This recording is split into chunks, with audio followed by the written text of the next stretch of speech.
સવારથી અત્યાર સુધીમાં વલસાડમાં 5.79 ઇંચ વરસાદ વરસ્યો છે। વલસાડમાં સવારથી અનરાધાર વરસાદ ચાલુ છે અને કેટલાય નીચાણવાળા વિસ્તારો જળમગ્ન થઈ ગયા છે। છેલ્લા 24 કલાકમાં વલસાડમાં 14 ઇંચથી વધુ 15 ઇંચથી વધુ વરસાદ વરસી ચૂક્યો છે।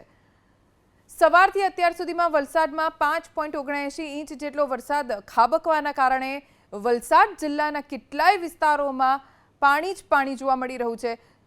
સુરતની વાત કરીએ તો 4.88 ઇંચ વરસાદ સુરતમાં, પારડીમાં 4.69 ઇંચ જેટલો વરસાદ વરસી ચૂક્યો છે।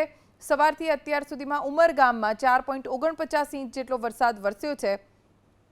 આ સવારથી લઈને અત્યાર સુધીના આંકડા છે। મહુવામાં 4.29 ઇંચ વરસાદ, સુરતમાં 4.88 ઇંચ વરસાદ વરસ્યો છે। વલસાડમાં સૌથી વધારે 5.79 ઇંચ વરસાદ। છેલ્લા 24 કલાકમાં વલસાડમાં લગભગ 14-15 ઇંચથી વધારે વરસાદ થઈ ગયો।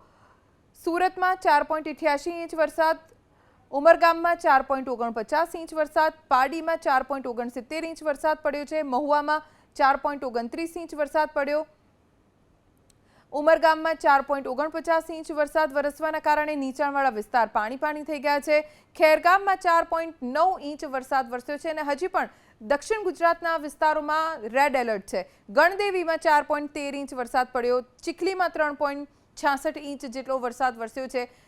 દક્ષિણ ગુજરાતમાં અત્યંત ભારે વરસાદનું એલર્ટ હજી પણ આજના દિવસે આપવામાં આવ્યું છે, જેના કારણે વરસાદનું જોર યથાવત રહે તેવી પૂરેપૂરી સંભાવના છે। વ્યારામાં 3.62 ઇંચ વરસાદ વરસ્યો છે। કેટલાક નીચાણવાળા વિસ્તારમાં અહીંયા પાણી ભરાઈ ગયા છે। વાલોડ, જલાલપોર અહીંયા પણ સવારથી વરસાદ ચાલુ છે। અત્યાર સુધીમાં 3.62 ઇંચ વરસાદ પડ્યો છે। નવસારી તાલુકો જ્યાં સવારથી અત્યાર સુધીમાં 3.35 ઇંચ જેટલો વરસાદ વરસી ચૂક્યો છે। સવારથી અત્યાર સુધીમાં ઉકાઈ, અંબિકા, કપરાડામાં 3 ઇંચ સુધીનો વરસાદ પડ્યો છે।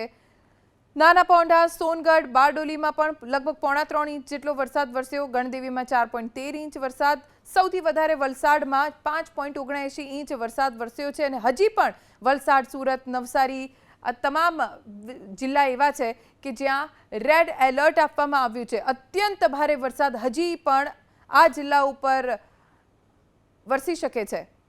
વાપી, ધરમપુર, ઉમરગામ 2-2 ઇંચ વરસાદ આ તમામ વિસ્તારોમાં વરસ્યો છે। સુરતમાં 4.88 ઇંચ વરસાદ, વાંસદા, કામરેજ, મોરબીમાં 1.25 ઇંચ જેટલો વરસાદ વરસ્યો છે। ડોલવણ, સુબીરમાં 1.5 ઇંચ વરસાદ પડ્યો છે।